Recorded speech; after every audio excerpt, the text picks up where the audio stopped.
안녕하세요. 예, 이러면 오늘 강의가 어려울 텐데요. 안녕하세요. 예, 반갑습니다. 제가 어디 강연 가면 농담 한마디 하고 시작합니다. 예, 옛날에 어느 목사님이, 연세 드신 목사님께서 시골에 부흥회하러 갔습니다. 부흥회하러 갔는데 요즘처럼 뭐 내비게이션이 있는 것도 아니고 길을 못 찾겠으니까 가다가 할아버지를 붙잡고 내가 어느 교회 찾아가는데 길을 좀 가르쳐 달라고 그랬어요. 그랬더니 할아버지가 성품이 너무 좋으셨어요. 그래가지고 따라오라고. 그냥 말로 가르쳐 준 게 아니라 손을 붙잡고 교회 앞까지 데리고 가셨어요. 그러니까 이제 목사님께서 그래도 부흥회하러 왔으니까 한 영혼이라도 살려야겠다라는 생각이 드셔가지고 할아버지한테 이따 저녁 때 부흥회 하는데 오시라고, 제가 오늘 부흥회하러 왔는데 천국 가는 길을 가르쳐 드리겠다고 그랬어요.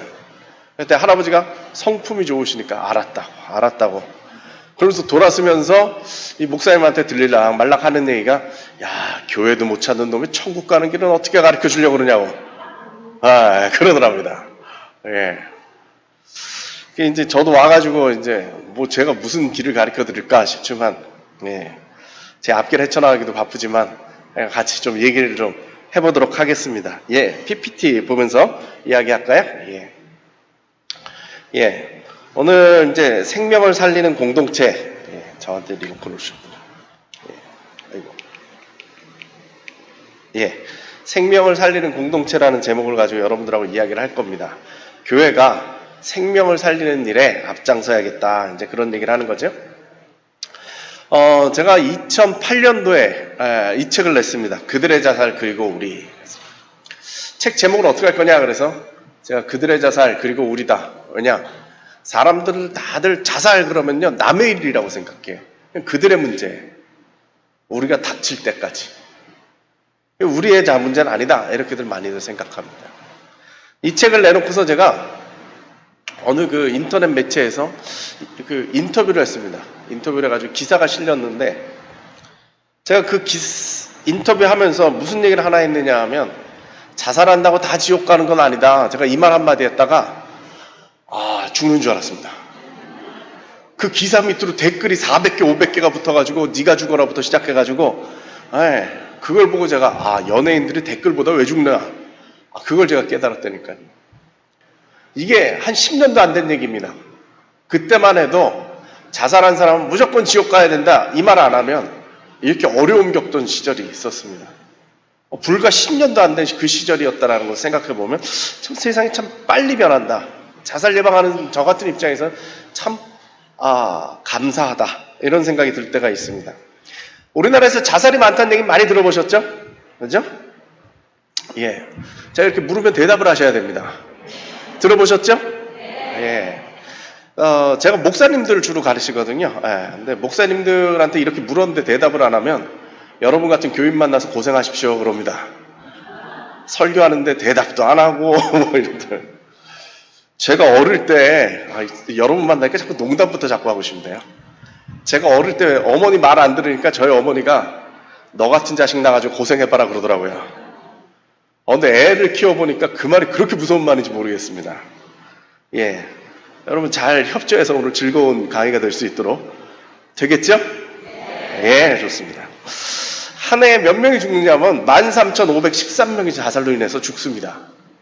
하루에 37명이 죽습니다. 예. 제가 이렇게 말을 하면요, 이래야 돼요. 상당히 담대하신 것 같아요. 13,513명이 한 해에 자살로 죽어요. 그렇지.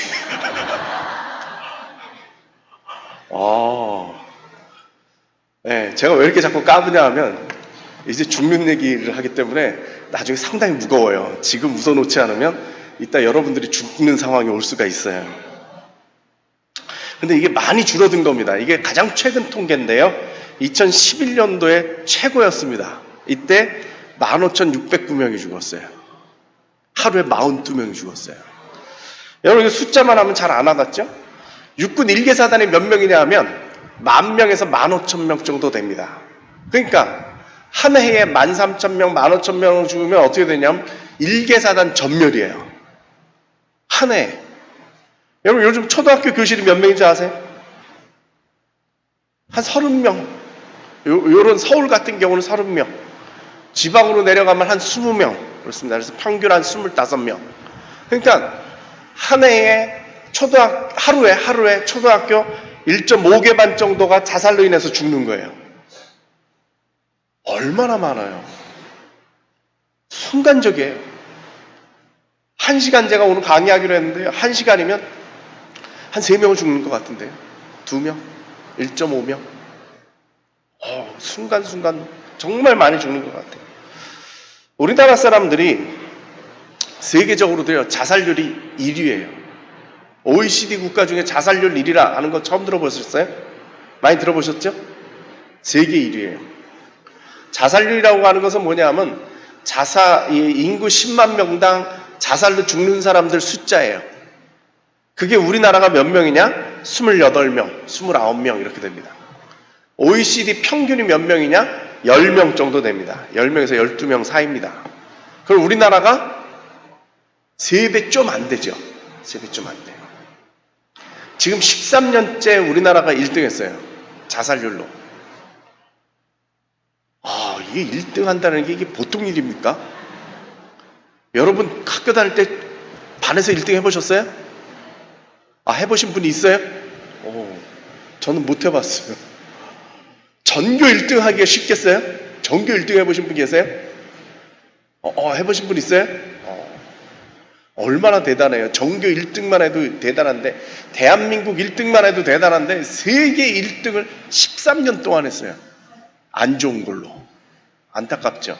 근데 제가 볼 때 앞으로 10년, 20년까지 넘어야 한 10년은 우리가 계속 1등 할 거예요. 왜냐하면 옆에 1등, 2등 하는 나라가 옆에 일본인데 이 나라가 우리나라보다 평균 한 10명 정도 적어요. 근데 거기는 지금 확 줄어들고 있는 추세거든요. 그래서 우리가요, 앞으로 10년은 더 이 불명예를 붙잡고 가지 않을까 싶습니다. 우리나라에서 사람들이 죽는데 사망 원인 통계라는 게 나오는데 사람이 죽는데 1등이 뭔지 아세요? 암으로 제일 많이 죽어요. 월등하게 많이 암으로 죽습니다.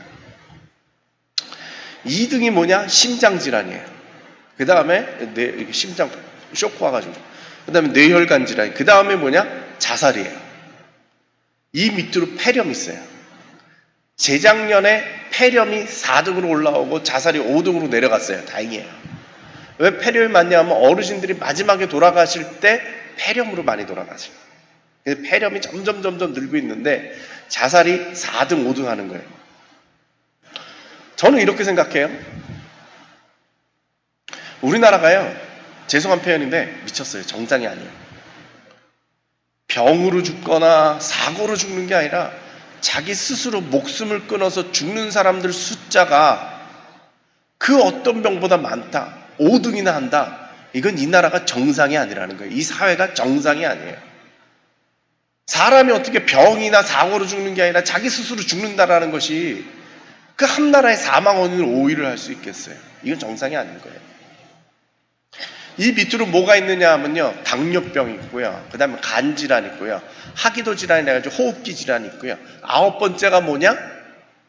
교통사고예요. 당뇨병 앓는 분 많이 계시죠? 여러분 주변에도 많이 있지요? 그죠? 자, 여러분들이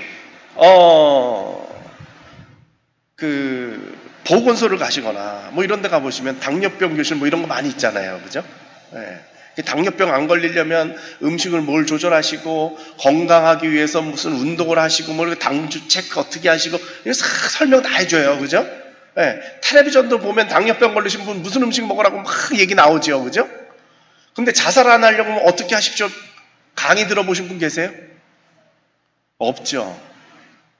이게 황당한 거예요. 국민이 자살로 이렇게 많이 죽는데 다른 거는 약도 개발하고 대책도 마련하고 도와주는 것도 그렇게 많이 하고 건강보험도 해주고 하는데 자살을 이렇게 많이 죽는데 이 사람들은 안 돌본다 이 말이에요. 이게 정부가 직무유기예요. 이 사회가 뭔가 좀 잘못되어 있다, 저는 그렇게 생각을 해요. 당뇨병 환자 여러분 주변에 많은데 혹시 자살하려는 사람 본 적 있으세요? 별로 본 적 없죠. 근데 나한테 물어보세요. 내가 죽으려고 했던 적이 언제였던가? 난 있죠. 나 죽으려고 할 때 누가 와가지고 그 자살 안 하려면 요렇게 하면 돼 가르쳐 준 분 있어요? 없죠. 여러분, 이게 참 문제예요. 당뇨병으로 인해서 죽는 사람보다 자살로 인해서 죽는 사람이 더 많다. 이 말은 무슨 뜻이냐? 우리 주변에 당뇨병 환자보다 죽으려고 하는 사람, 제가 표현한다면 자살병 걸린 사람이 당뇨병 환자보다 많다라는 거예요. 근데 눈에 잘 안 띄죠? 눈에 잘 안 띄죠? 이건 우리가 눈이 지금 안 열려서 그래요. 어떤 사람이 자살하려는 사람이다 눈이 열리면 보여요. 그리고 또 하나, 이런 우울증 걸리고 죽으려고 하는 사람들이 사람들 잘 안 만나기 때문에 눈에 안 띄어서 그래요. 오늘부터 여러분들 눈을 크게 뜨시고 주변을 돌아보세요. 그럼 보인다니까요. 그 사람들 도와주면 되니까요. 제가 어떻게 도와준가 나중에 또 말씀을 드릴게요. 제가 언론사하고 청소년 의식조사를 하다가 제가 깜짝 놀랐어요. 제가 관심이 있으니까 청소년들에게 이런 질문을 넣었어요. 지난 1년 동안, 여태까지가 아니라 지난 1년 동안 자살을 생각해 본 사람, 이렇게 물어봤어요. 그랬더니 30%가 나왔어요. 중고등학교 다니는 애들 중에 30%가 지난 1년 동안 죽고 싶다, 이런 생각을 했다는 거예요. 교회 다니는 애들은 어떨까요? 26%예요. 조금 낮습니다. 우리 교회 중고등부라고 다르지 않아요? 우리 교회 중고등부 애들도 30%, 26% 정도는 죽고 싶다, 이 생각을 한다는 거예요. 걔네들한테 제가 물어봤어요. 그러면 지난 1년 동안 이런 생각을 하는 애들한테 지난 1년 동안 몇 번 그런 생각을 했냐? 그랬더니 4번 그랬대요. 4번 그랬대요. 그래서 제가 이게 너무 높은 거예요. 제 생각보다 너무 높아서 저희 아들을 붙잡아 놓고, 우리 아들이 중3 때인데, 아들아, 아빠가 조사를 해보니까 이런 결과가 나왔는데 애들이 30%가 지난 1년 동안 죽고 싶고 4번 그랬다고 그러는데 이게 맞는 얘기일 것 같냐? 그랬더니 저희 아들이 맞대요. 저희 아들 놈은 상당히 웃긴 놈이거든요. 중간고사, 기말고사, 그럼 딱 4번 죽고 싶대요. 성적이 나올 때마다. 맞아요. 애들이요, 자살을 제일 많이 생각하는 이유는 성적 때문에 그렇습니다. 근데 교회 다니는 애들, 예수 믿는 애들은 좀 달라요. 예수 믿는 애들은 1등이 뭐냐? 가정불화예요. 예수 믿는 집이 싸움을 많이 해서 그럴까? 아니에요. 그게 아니라 안 믿는 집 애들은 부모님이 싸우든 말든 신경도 안 쓰는데, 그래도 교회 다니는 애들은 부모님 싸우면 충격받는 거예요. 네, 그래서 그래요. 예. 자, 우리들이 오해가 하나 있어요. 이건 이제 자살률인데, 연령대별 자살률인데, 오해가 있는데, 무슨 오해가 있느냐 하면, 자살, 그러면 10대의 성적비관, 왕따, 20대 실연, 뭐 이런 거 생각하는데, 그 어린 나이에서는 자살이 그렇게 많지가 않습니다. 정말 자살을 많이 하는 연령대는 어디냐? 40대, 50대입니다. 40대, 50대. 더 놀라운 건 뭐냐? 나이가 들수록 자살률이 급격하게 는다라는 겁니다. 예. 80대가 요즘은 저러 정도 안 나옵니다. 제가 좀 이따 설명을 드릴 건데요. 제일 피크였을 때요. 123명이에요. 자살률 평균이 몇 명이었냐면 30명이 좀 안 됐어요. 그럼 어르신들 자살률이 몇 배예요? 4배. 4배나 높아요. 어르신들이 왜 자살을 하려고 그러실까요? 예. 사는 게 너무 힘든 거예요. 사는 게 너무 힘들어요. 병 걸렸죠. 돈도 없지요. 애들은 돌아보질 않지요. 너무 힘들어요. 또 하나는 뭐냐면, 이건 우리나라만 있는 현상인데, 자식들한테 짐 되느니 내가 죽겠다, 이러는 거예요. 이게 참 안타깝죠. 그래서 생애 가치예요. 내가 이거 살아야 되나, 뭐 이런 생각 가지고 있으니까. 또 하나 뭐냐, 억울한 거예요. 내가 자식들을 어떻게 키웠는데 이놈들이 나한테 이럴 수가 있느냐. 내지는 이거 대한민국이 이렇게 잘 살기 위해서 내가 얼마나 고생해서 이 땅이 이렇게 됐는데 이것들이 어떻게 하려고 그럴까. 이 억울해서 그래요. 억울하면 이게 분노가 되죠. 분노가요, 밖으로 향하면 폭력이 돼요. 그래서 요즘 그 뉴스 같은 거 보면은 어르신들이 많이 폭력적으로 변했죠. 그죠? 그래가지고 그 60먹은 할아버지가 경로석에 앉았다 80대 아저씨한테 맞았다는 거 아니에요. 그죠? 분노. 젊은 애들이 어르신들한테 막 맞잖아요. 분노가 있어요. 밖으로 표출되면 폭력이에요. 안으로 표출되면 어떻게 되냐? 그게 자살이에요. 그게 자살이에요. 근데 참 감사한 게 뭐냐 하면요. 최근에 노인 자살이 100명 이하로 뚝 떨어졌어요. 계속 빠르게 줄고 있어요. 왜 그럴까요? 노인 복지가 잘 돼서. 그 20만 원씩 주는 거 여러분들도 다 받으세요? 네, 꼭 챙겨 받으세요. 그것 때문에 자살률이 급격하게 줄었어요. 네. 노인은 다 자살률이 높냐? 아니에요. 일본 같은 경우는요, 평균이 20명인데 노인 자살률도 20명이에요. 왜 그러냐? 거기는 노인 복지가 잘 돼 있거든요. 어르신이 돼도 사는 게 별로 어려운 게 없는 거예요. 연금 받아서. 우리나라는요, 갑자기 노인 연령대가 확 올라가니까 복지가 못 쫓아간 거예요. 이게 지금 불협화음 때문에 자살을 많이 하세요. 그래서 조심해야 돼요. 특히 어르신들 몸 불편하고 마음 불편하다고 방에 처박혀 있으면 안 돼. 나오셔야 됩니다. 제가 볼 때 여기 나오신 분들은 자살할 위험이 훨씬 적은 사람들이에요. 나와야 돼요. 저희 교회가 무지하게 좋은 데라고 생각돼요. 그리고 자꾸 농담하세요. 네. 실없는 농담이라도 서로 주고받으면서. 네. 여러분 교회 지금 몇 년째 다니셨어요? 예? 50년, 그죠? 옆에 있는 분 지금 한 3, 40년은 봤죠? 레파토리 뻔하죠? 네, 30년 들은 얘기 아니에요. 아, 그래도 하면, 아이고, 그래. 그리고 또 맞춰주세요. 서로 사는 길이라. 저희 어머니가 그렇게 씩씩해요. 80 지금, 2세신데, 지금도 씩씩하세요. 어느 날 저한테 전화가 왔어요. 집에 빨리 와서 팝하라고 영감님이 좀 카톡 보내나 보다. 저희 어머니가 얼마나 재밌으신지 전화가 어느 날 와가지고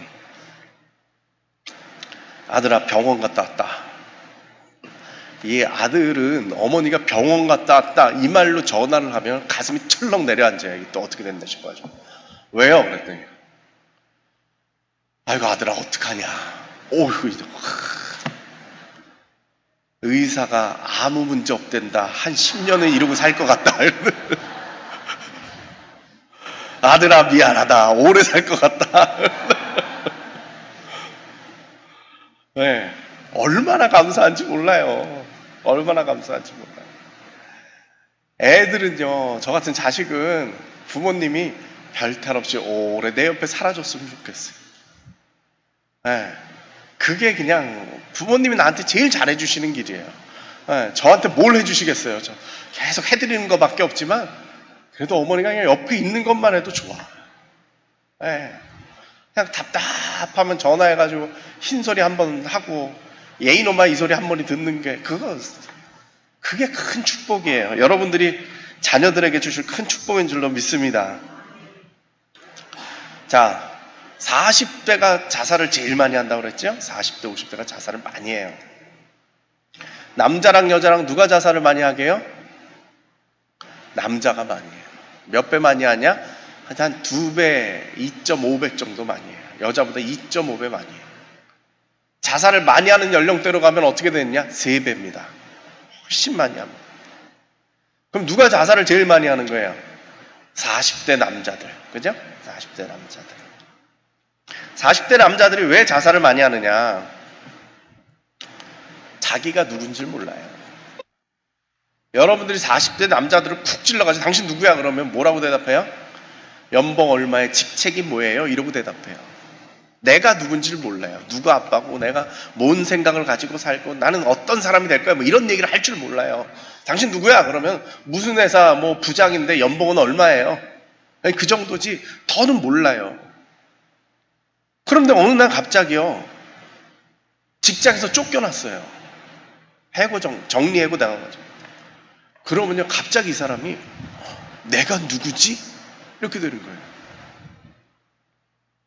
제가 40대 자살을 하도 많이 해가지고 조사를 해봤어요. 침측 인터뷰를 다 해봤는데 결론이 그거예요. 30대 후반이 되면 대한민국 가장들은 내가 이 월급 계속 받아가지고는 가족들 먹여 살리기 어렵겠다. 애들 학원비 대고 대학 보내고 시집 보내고 내 노년 생각하고 부모님 공양하고 내가 살 수 있을까? 한만 계산해도 답이 안 나오는 거예요. 그러니까 40대 들어올 때쯤이면은 회사를 관둬요. 그리고 자기 사업을 시작해요. 뭘 하게요? 그렇죠. 치킨집을 해요. 신기해요. 다 치킨집을 해요. 네. 그러면은 어떻게 돼요? 1년 있다 망해요. 1년 있다 망해요. 중소기업청에서 발표를 났어요. 소규모 창업을 하면 6개월 내에 50%가, 1년 내에 50%가 망하고요. 3년 지나면 80%가 망한대요. 그러니까 몇 년 지나면 다 망한다고 보면 돼요. 40대 연령대는 뭐냐? 재기를 하느냐 마느냐 이 연령대예요. 그러면 직장을 안 나오고 버틴 사람들은 어떻게 될까요? 40대에 이사가 안 되면 잘려요. 잘리면 퇴직금 받고 뭘 해요? 치킨집을 하죠. 그렇죠. 어떻게 됐어요? 망했어요. 40대쯤 되면요, 대부분 자기 사업화 딱 망했어요. 네. 남의 일 아니죠? 그죠? 네. 그러니까 그 순간을 딱 맞았을 때 내가 누군지를 몰라요. 내가 누군지를 몰라요. 그러니까 살아야 될 이유조차도 모르는 거예요. 제가 전에 어느 고등학교에 가가지고 제가 자살 예방 교육을 시켰는데 어느 학생이 저한테 찾아왔어요. 고등학교 1학년이래요. 얘가 저를 찾아와가지고는 저 상담을 하고 싶어요. 그래, 뭐니? 아버지가 작년에 돌아가셨어요. 6개월 전이에요. 딱 이거예요. 제가 이 얘기를 수업 중에 했거든요. 우리 아버지도 40대였고요. 사업 망했어요. 사업을 망하고 나니까 어머니하고 이혼해가지고 어머니는 딸하고 같이 살고 자기는 아버지랑 단둘이 살았어요. 그런데 사업 망하고 나니까 가정이 깨졌죠. 친구도 다 없어졌죠. 누굴 만날 염치가 없으니까 자기 고립돼서 사는 거예요. 아들하고 단둘이 얼굴을 마주보고 아들한테 계속 그래요. 난 죽을 거야. 아빠 죽으면 엄마한테 가서 살아. 얘가 어떻게 살겠어요? 아버지랑 6개월 살았는데 3개월부터 그 얘기를 하다가 한 달 버티다가 얘가 아버지 마음대로 해. 이 소리를 해버린 거예요. 근데 진짜 아버지가 죽었어요. 그 상처를 가지고 사는 게 얼마나 힘들겠어요. 지금 얘가 엄마랑 산다고 얘기를 하더라고요. 그러면서 얘가 저는 버텨야 돼요. 눈물을 안 흘려요. 눈물을 안 흘리는데 제 앞에서 막 서로 부들부들 떨면서 안 울려고. 그러고 살아요. 제가 무너지면 우리 엄마, 우리 누나는 못 버텨요. 이 세상에 정말 한참 아이들 키워야 될 왜 40대, 50대가 그렇게 무너지는지 너무 참 가슴이 답답해요. 여러분 주변에 40대 많이 있죠. 40대 남자 손 들어보세요. 예, 보이시죠? 보세요, 이쪽에. 예. 나가실 때 어깨를 두들기고 가세요. 한 생명을 살리리라 믿습니다. 왜 그러느냐? 사는 게 의미가 없어서 그래요. 왜 사는지 우리가 훈련을 안 시켜줘서 그래요. 예수 잘 믿으면 안 죽을 것 같아요, 제 생각에. 네. 근데 제가 참 놀라운 일을 발견을 했는데요. 한국 심리학회에서요, 행복도 조사라는 걸 했어요. 행복도가 제일 낮은 사람이 누구겠어요? 제가 좀 응용을 하면 답을 못 하시는구나. 누가 제일 행복도가 낮겠어요? 40대 남자, 그러니까 죽죠. 40대 남자가 제일 낮아요. 자, 그럼 퀴즈. 행복도가 제일 높은 사람은 누구예요? 예? 40대 여자. 제가 이 조사를 보고 깜짝 놀랐어요. 40대 남자는 제일 불행해요. 죽고 싶어요. 근데 집을 갔더니 인생 최고로 행복한 사람을 만나는 거예요. 더 웃긴 게 뭔지 아세요? 남자들은요, 낮 시간은 불행하고요, 저녁 시간이 행복해요. 집에 가면 행복해요. 아이들도 마찬가지예요. 근데 엄마는 낮 시간이 행복해. 남편과 애들이 없을 때 행복하고 남편과 애들이 돌아온 저녁 시간엔 불행해야 돼요. 저는 집사람 행복하라고 집을 잘 안 들어가려고. 네. 이게 현실이에요. 제가 너무 궁금해가지고 우리 교회 권사님들한테 물어봤어요. 40대 지난 권사님들한테 물어봤어요. 진짜 그러냐 그랬더니 진짜 그렇다며요. 이때가 남편 월급은 제일 많고 애들은 커서 내 손이 필요 없고, 그래서 돈 쓰고 돌아다니는 재미가 쏠쏠하답니다. 그렇죠. 근데 진짜 그렇더라고요. 저도 40대를 거쳤잖아요. 40대 만약에 불행하게 됐을 때, 직장을 쫓겨났을 때, 힘들 때 어디 가서 위로를 받아야겠어요? 집에 가서 위로를 받아야 돼. 내 가정에서 받아야 될 거 아니에요. 근데 40대 이런 직장을 잃어버리면 무슨 일이 벌어지느냐? 집이 제일 무서워요. 누가 제일 무서워요? 마누라가 제일 무서워요. 다 겪으셔서 그런 거 잘하시네. 아주 그냥 여우같이 잘하시네. 자기가 집에서 위로를 받아야 되는데 집이 무서워요. 그러니까 살 수가 없어요. 여기 권사님들이신가 봐요. 그죠? 아들들이 대충 이 나이죠? 오늘 전화 한번 해보세요. 진짜로. 그렇습니다. 또한 우리나라 특징이 있는데 그건 뭐냐 하면요. 자살률이 계속 급증했다라는 거예요. 계속 급증했다라는 거예요. 근데 2011년도가 피크였고요. 아까 보여드린 대로 15,609명이었는데 재작년에 2015년도에 13,513명, 약 2,400명 정도가 줄어들었어요. 대단하죠? 2,400명 정도가 줄어들었어요. 왜 2011년까지 그러다가 왜 줄어들었을까요? 제가 사역하는 라이프오프라는 단체가 2012년도에 생겼어요. 너무 진지하게 들으면 안 돼요. 제가 농담하는데. 그게 아니라요. 정부에서 생명 존중에 관한 법, 자살 예방법을 만들었어요. 그때까지 정말 신경을 안 쓰다 자살 예방법이라는 걸 만들었더니 갑자기 자살이 확 줄어들기 시작한 거예요. 자살은요, 제가 생각할 때 줄일 수 있어요. 정부가 나서고 국가가 나서고 우리 사회가 나서면요, 줄어들 수 있어요. 전 그렇게 생각을 해요.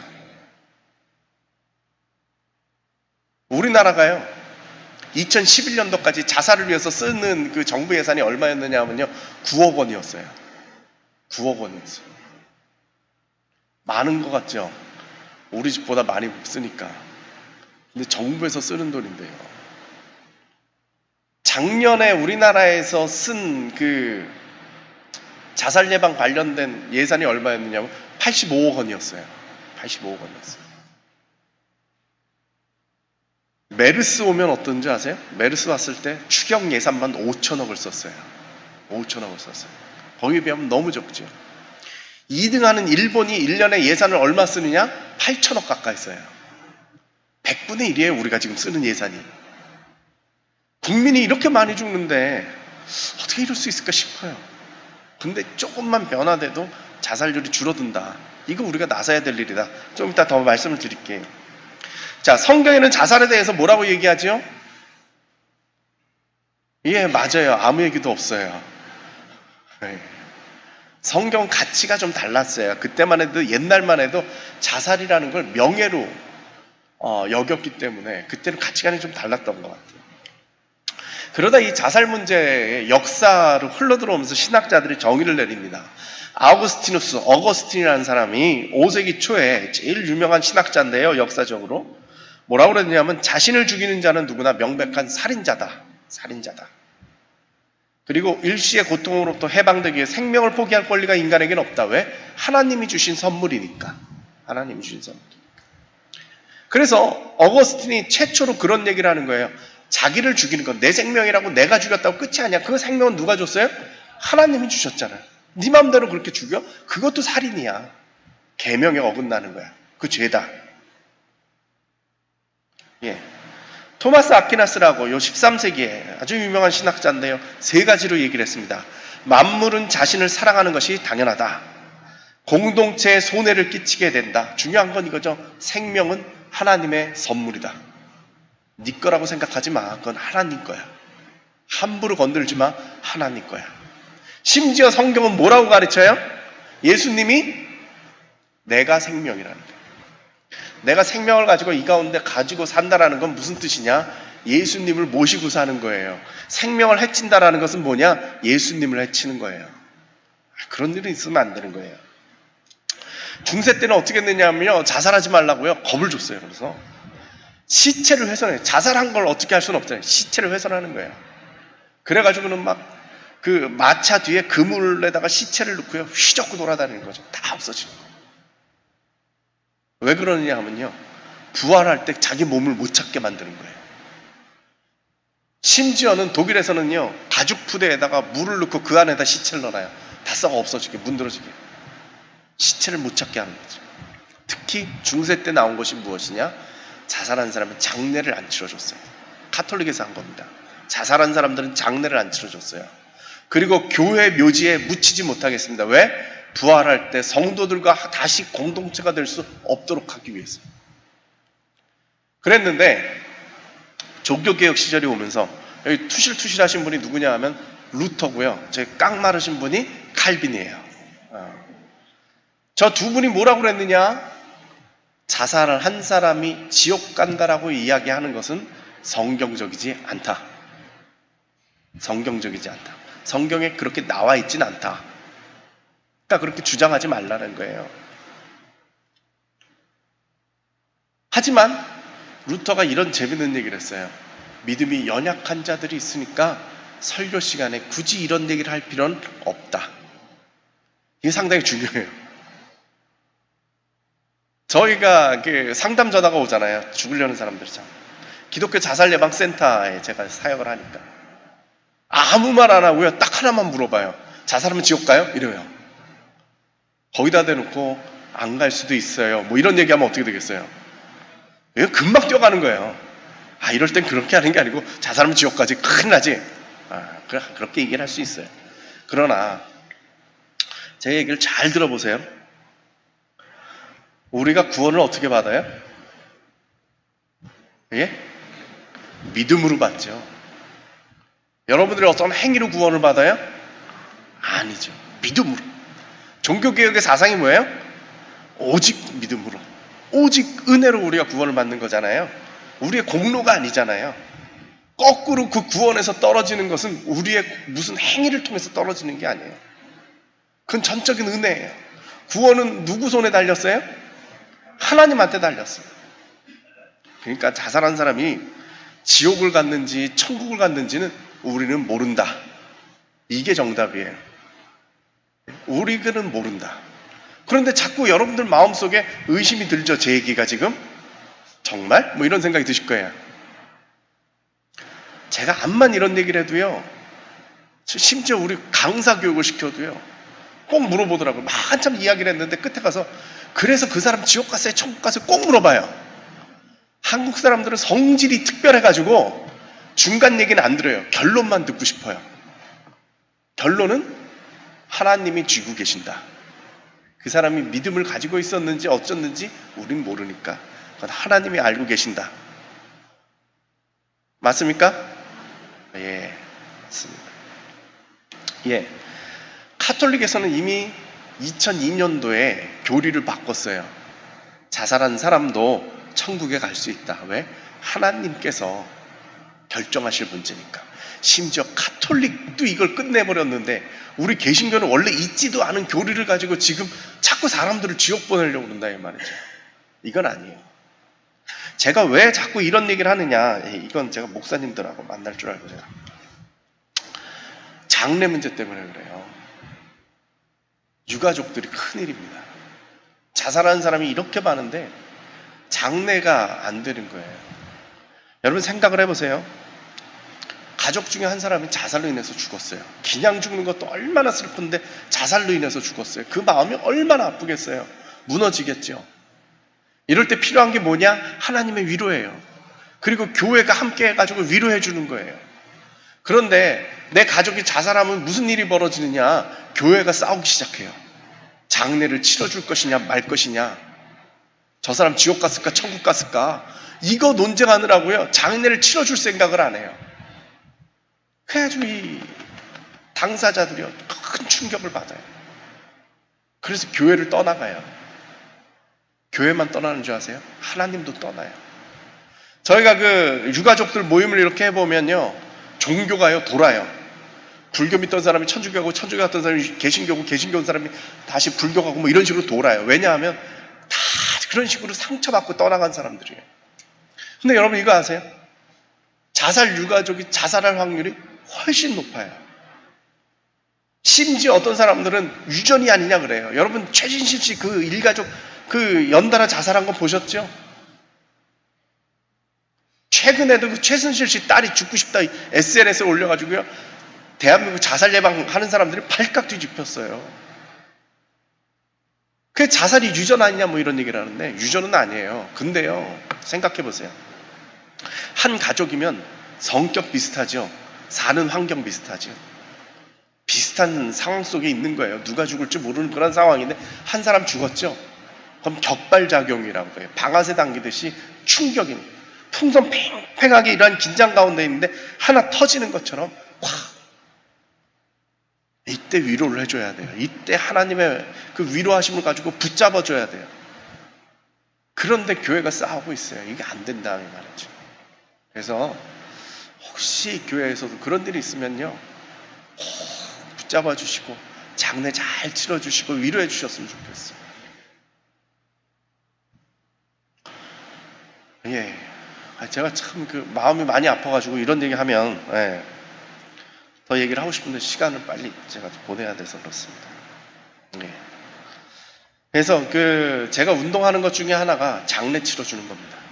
그래서 제가 소속은 아닌데 예장 통합 쪽에는 제가 자살에 관한 목회 지침서를 만들려고 그래가지고 거기 가서 목회 지침서를 제가 위원장으로 위원들하고 만들었어요. 근데 부록으로 제가 뭘 만들어놨느냐? 장례 예식서를 넣어놨어요. 자살한 사람에 대한 장례 예식서를 넣어놨어요. 그 이게 총회 통과가 됐거든요. 그럼 무슨 뜻이냐? 이제 그 통합교단은 장례를 치러줘도 된다 이런 뜻이에요. 총회 공식 문서로. 그래서 우리 대신교단에서도 그런 일이 좀 일어났으면 좋겠습니다. 자, 자살하려는 사람들은요 신호를 보낸다고 그래요. 이런 거죠. 가족이나 친지, 친구에게 진간접적으로 이야기를 한다. 가족의 반응이 없으면 성직자나 의사를 찾는다.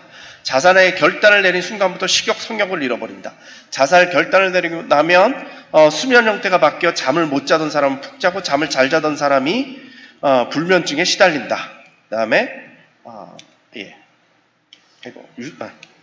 유서를 작성한다. 그 다음에 자살을 결심, 먼 여행을 떠나가지고 준비를 한다. 아껴온 물건을 나눠준다. 뭐 이런 얘기를 하는 거예요. 여러분 주변에 우울증 걸려간 사람들이 대부분 우울증 걸린 사람들이 잠을 밤에 잘 안 자고 낮에 졸고 뭐 이러거든요. 근데 갑자기 밤에 잘 자요. 우울증 걸린 사람들이 밥을 잘 못 먹거든요.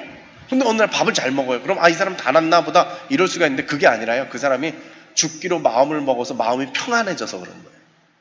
빨리 그때 도와줘야 돼요. 또 하나, 주변에 있는 사람이 갑자기 나한테 잘 있어 막 이런 소리 자꾸 하잖아요. 심각해요. 특히 나한테 선물을 줘요. 나 이제 멀리 가는데 이거 너 가져. 근데 새로 산 물건이 아니고 자기가 쓰던 물건을 줘요. 그러면서 날 기억해줘. 이런 100%예요. 그럴 땐 꽉 붙잡고 얘기를 해야 돼요. 여러분 주변에 이제 교회에 있으니까 좀 어려워 보이는 사람들이 눈에 띄죠. 그죠? 저 사람 위험하다. 이제 잘 보세요. 그럼 제가 개발한 그 자살 예방 방법이 있어요. 뭐냐 하면 신방을 가시는 거예요. 신방을 가시는데 그냥 신방을 가시는 게 아니라 쌀을 20kg짜리를 사가지고 가세요. 20kg짜리. 그 신방해주고 기도해주고 돌아오면 사람이라는 게요. 죽어야겠다 막 이러면서도 한켠에 살고 싶은 마음이 있는 거예요. 살 수 있는 고리 하나만 걸면 그 사람은 사는 거예요. 그래서 이 사람이 어떻게 되느냐? 요 쌀만 다 먹고 죽어야지 이렇게 되는 거예요. 그럼 우울증 걸린 사람들이 식욕이 좀 낮아가지고 20kg 먹으려면 꽤 걸려요. 그거 다 먹고 나면 잊어먹어요. 지나가요. 제가 조사를 해보니까요, 제가 상담 이렇게 해보면 딱 죽어야 될 때 그때만 잘 넘겨도요 많이 살아요. 많이 살아요. 그러니까 여러분들이 자꾸 신방 가서 위로해주고 나눠주고 이것만 해주셔도 참 많은 일이 벌어질 거라고 저는 생각을 해요. 자, 우리나라가요 자살이 원래 이렇게 많은 나라였느냐? 아니에요. 98년 이전에는요 OECD 국가 그 평균에 못 미쳤어요. 10명 이하였어요. 근데 98년에 팍 뛰었죠. 무슨 일이 있었어요? 네, IMF가 있었죠. 그 다음부터는 자살률이요 계속 올라가요. 계속 올라가요. 그런데 2011년도에 3배가 된 거예요. 3배가 된 거예요.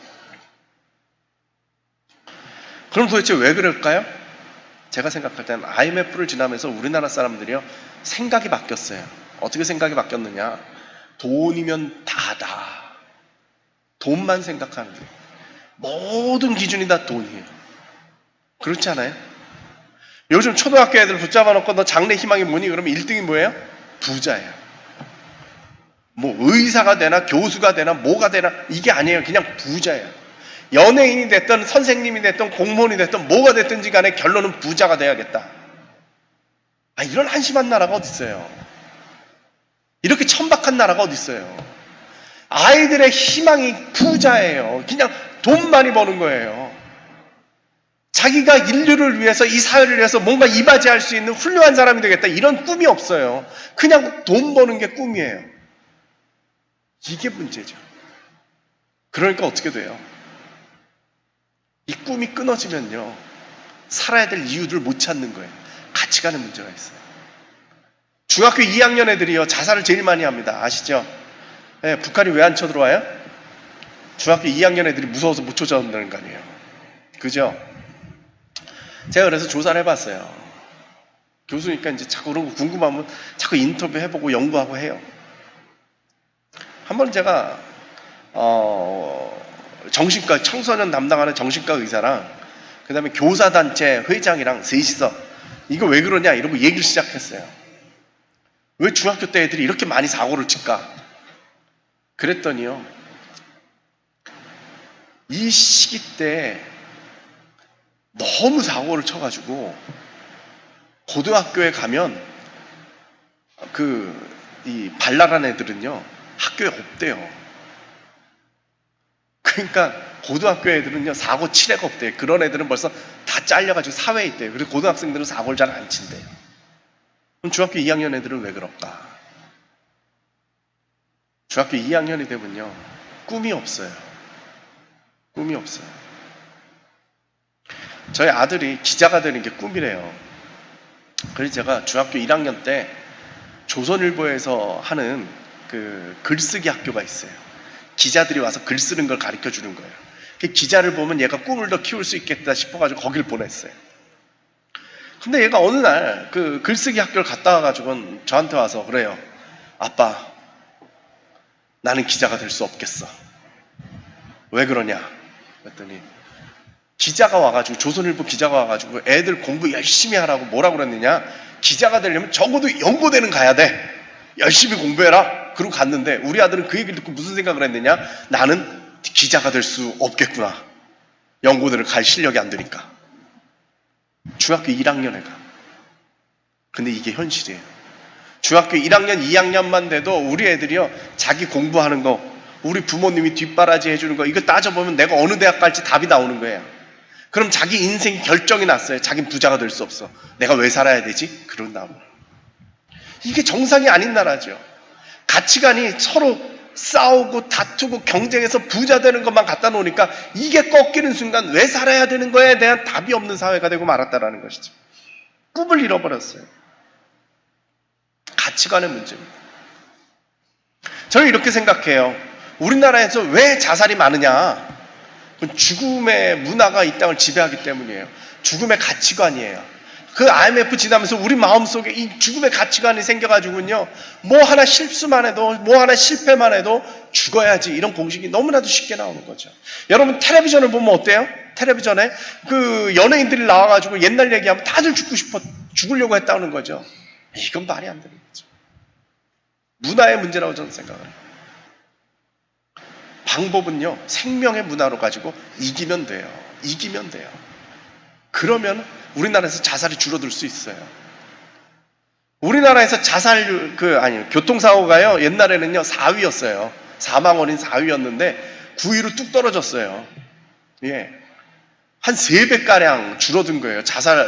교통사고로 인해서 죽는 사람이. 왜 그랬을까요? 교통 문화가 바뀌었어요. 우리 생각해보세요. 옛날에 차들이 신호등도 안 지키고 그냥 쌩쌩 달리던 차들이 요즘 신호등 잘 지키지요? 왜? 교통 문화가 바뀌었으니까 사고가 줄어들고 죽는 사람이 줄어들었어요. 우리나라 교통 문화가 왜 바뀌었어요? 이경규의 양심 냉장고. 그거 보고 사람들이 이거 정지선 지켜야지, 교통질서 지켜야지 이러고 교통질서가 바뀌니까 교통사고가 줄어들고 교통사고로 인해서 죽는 사람도 줄어들었어요. 저는 그렇게 생각해요. 생명의 문화를 만들면요, 우리나라의 그 자살도 훨씬 줄어들 거라. 저는 그렇게 생각해요. 여러분들과 같이 이런 자살 예방 교육받고 서로 얘기하고 이런 생각 가지고 있으면요, 자살 줄어들 거래요. 특히 교회라면 이걸 잘할 수 있잖아요. 우리 생명에 대해서 잘 알고 있잖아요. 예수님 얘기인데 왜 모르겠어요? 교회가 나서면요, 우리나라 자살률은요, 뚝 떨어질 거예요. 뚝 떨어질 거예요. 다른 말로 해볼까요? 우리나라의 자살이 왜 많으냐? 죽음의 영이 지배하기 때문에 그래요. 죽음의 영. 이걸 이기는 방법은 우리가 생명의 영으로, 예수 그리스도 이 생명의 영으로 이기면 돼요. 우리가 기도하고 나아가면요, 이 생명의 영으로 이 죽음의 영을 이기고 자살을 이 땅에서 몰아낼 수 있을 줄로 믿습니다. 그래서 제가 만들어 놓은 운동 방법이 있어요. 채부잣댁 전략이라고. 경주 채부잣집 얘기 아시죠? 대대손손 부잣집인데 그 집에는요, 가훈이 있는데 그 가훈 중에 하나가 뭐냐? 우리 집을 기준으로 해서 사방 백년에 굶어 죽는 사람이 없게 해라. 이게 가훈이에요. 수백 년 이어져 내려온 가훈이에요. 무슨 얘기냐? 그 채부잣집이 경주에서 너무너무 부자니까 그 사방에 다 그 사람 땅 붙여먹는 사람들이거든요. 그러니까 부자들이니까 쌀을 축적해 놓을 수 있잖아요. 흉년이 들면 이 쌀 풀어가지고 굶어 죽는 사람 없게 하라는 거예요. 그래서 저거 개발했잖아요. 교회를 중심으로 해서 사방 십리 안에 자살하는 사람이 없게 해라. 네? 우리 교회가 동네방네 얼마나 많이 있어요. 이 교회들마다 적어도 10리면 4km예요. 4km는 책임지는 거죠. 그러면 되잖아요. 여기다가 소문 내세요. 우리는 자살 예방, 생명 살리는 교회입니다. 그러면은 힘든 사람들이 쫓아오겠죠. 저 좀 어떻게 도와주세요. 그거 하나 도와주면 사는 거 아니겠습니까? 정말 위기에 몰린 사람 하나만 도와줘도요, 그 사람 살더라고요. 예. 그래서 저희 라이프호프가 제가 사역하는 단체입니다. 기독교 자살예방센터인데요. 저희들은 운동 방법을요, 기존에는 자살 예방을 상담으로 했는데 우리는 그게 아니라 문화를 만드는 일을 합니다. 그래서 캠페인 사업을 많이 벌이고 있는데요. 뭐 이런 것도 합니다. 한강에서 페스티벌, 걷기 대회. 자살 예방하는데 그건 뭐하러 하냐 이러는데 그게 아니에요. 생명 문화를 만드는 거죠. 즐겁잖아요. 작년에는 참 놀라운 일이 있었어요. 작년에 저희가 이거 한다고 플랜카드 걸고 막 이랬는데요. 강에서 난리가 났어요. 뭔가 이렇게 봤더니 며칠 전에 그 한강에서 뛰어내린 거예요. 다리에서. 그 엄마가 저희를 붙잡고 그러더라고요. 이틀만 일찍 가시지. 이틀만. 내 아들이 저기서 친구랑 뛰어내려가지고 지금 신체 찾는다고 수색하고 있는데 이틀만 일찍 가서 저 플랜카드 우리 아들이 봤으면 좀 생각 멈췄을 텐데 이런 생각 하더라고요. 그러니까 참 저는 이 문화라는 문제가 상당히 중요하다고 생각됩니다. 또 하나는 이제 저희가 하는 일이 무지개라고 자살 예방 교육을 시킵니다. 예, 이건 지금 저희가 다옴에서 하고 있는 캠페인 사업입니다. 다옴 아시죠? 다옴에서 7인의 목소리를 이렇게 치면 저런 캠페인이 나오는데 후원 받는 거예요. 여러분들 동참해 주시면 좋겠어요. 예, 그게 뭐냐 하면요, 이겁니다. 중고등학교에 가서요, 생명윤리 교육을 시키는 겁니다. 아까 제가 말씀드렸죠? 30%가 지난 1년 동안 죽고 싶다는 생각을 했으면요, 6년 지나면 어떻게 돼요? 180%예요. 2번 돌아야 겨우 되는 거죠. 그래서 우리 목사님들 이런 강사들을 세워 교육시켜가지고요, 학교에 들어가서 교육을 시켜요. 다른 거는 안 되겠지요. 목사가 공립학교 들어가가지고 무슨 강의를 하겠어요. 근데 이게 생명에 대한 이야기를 하니까요, 들어오라고 그래요. 그래서 해요. 근데 저것도 재밌는 일이 뭐냐면요, 정부에서, 교육청에서 각 학교마다 1년에 2번씩 자살 예방 교육을 하라고 해놓고 예산은 안 줬어요. 돈은 안 주고 니들이 알아서 해요. 그 저희가 가지고 자살 예방 교육하세요 그러면요, 공짜로 돼요. 그러는데 강사들 돈을 제가 마련을 해줘야 되는데 공짜로 어떻게 해요? 그래서 제가 생각한 것이 뭐냐면, 교회 하나랑 학교 하나랑 자매 결합 맺는 거죠. 이게 한 130만 원, 50만 원 이렇게 들거든요. 교회 하나 정도는 할 수 있잖아요. 이렇게 하면은 사방 심리 안에 자살 줄어드는 거죠. 아이들이 얼마나 심각한지 몰라요. 이게 지금 우리 강사가 교육하는 건데요, 고등학교예요. 저쪽 평택의 은혜고등학교라고. 고등학교 가가지고 저런 교양 수업하면요, 100% 잡니다. 근데 애들이 깨 있죠? 이게 끝나고 사진 찍은 겁니다. 애들이 생기 발랄하죠? 네. 아이들을 붙잡아줘요. 제가 왜 이걸 중요시 여기느냐 하면요, 사람이 자살을 왜 안 하느냐 하면 이게 타부라 그래요. 벽이에요. 죽고 싶다는 생각은 다 하잖아요. 근데 왜 안 해요? 죽으면 안 되니까. 자살하면 안 되니까. 그게 뭐냐면 도덕으로 만들어 놓은 벽이에요. 거기 벽이 있으니까 안 넘어가는 거예요. 근데 중고등학교 애들이 30%가 이런 생각을 했다. 그건 무슨 얘기예요? 벽을 한 번씩 넘어갔다는 얘기예요. 한 해에 30%면 6년 동안 180%가 이 벽을 넘어갔어요. 한 해에 4번씩 넘어갔다 들어왔다 넘어갔다 들어왔다 이래. 도둑놈이 담 한 번 넘는 게 어렵지요. 그 다음부터 넘는 건 쉬워요. 어려운 일 막자면 그런 일이 또 생긴다. 그래서 어린 나이 때 올바른 생명 가치관을 심어줘야 우리나라가 앞으로 자살이 안 생길 것이다. 특히 한 번 교육시킨다고 애들이 생각이 바뀌겠어요? 절대 아니거든요. 1년에 한두 번씩 계속 교육을 시켜서 예방주사 맞듯이 교육시켜가지고 아주 그냥 의식이 바뀌게끔 만들어야 앞으로 우리나라에서 자살이 없어질 것이다, 이런 생각이 듭니다. 이게 이제 잘했던 학교, 저희가 상 준 거고요. 그래서 이제 캠페인을 벌여요. 문화사업을 위해서. 어떻게 하느냐. 사람들에게, 괜찮니? 하고 인사를 물어보는 겁니다. 제 배지 여기 보이시나요? 이게 이제 괜찮니 배지예요. 제가 운동하고 있어요. 옆에 사람들에게 안부 물어보기 운동입니다. 우리 실습해볼까요? 옆에 분 보시고. 자, 괜찮니? 그러고 물어보세요. 괜찮니?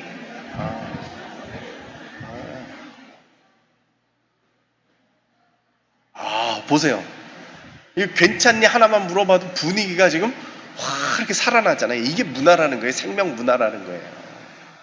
이걸 여러분들이 각 곳에서 가서 괜찮니 하고 자꾸 인사 나누면요, 생명 문화가 생긴다 이 말이죠. 여러분 그렇게 하셔야죠. 근데 괜찮니? 이렇게 물어봤는데 상대방에서 뭐라고 그래요? 괜찮다고 그러죠. 근데 한 사람이 그랬어요. 아이고 힘들어. 그럼 어떻게 해야 돼요? 우리나라 사람들 10이면 8, 9이요.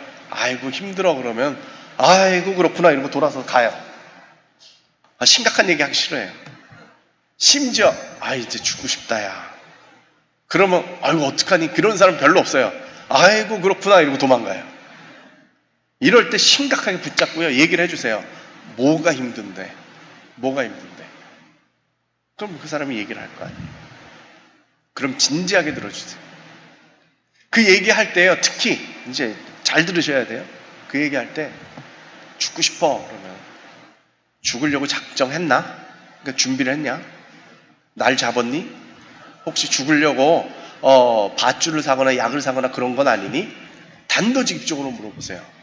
우리 생각에는요, 괜히 이런 거 얘기하면 자극해가지고 죽을까봐 겁나서 얘기를 못하는데 그게 아니라 단도직입적으로 물어봐요. 왜냐하면 이 사람도 맨날 이런 얘기하면 다들 아이고 아이고 이러면서 돌아가는 걸 경험을 했기 때문에 이 사람이 진지하게 너 죽고 싶니? 혹시 준비한 거 아니야? 어느 날 죽으려고 했어? 이렇게 진지하게 물어보면 말을 터놓기 시작하는, 이 사람은 나한테 진지하게 얘기를 들어줄 준비가 됐구나. 이거 자기 얘기를 털어놓기 시작해요. 네. 그러니까 여러분들이 이런 훈련만 잘 하셔도 네, 많은 사람을 살릴 수 있습니다.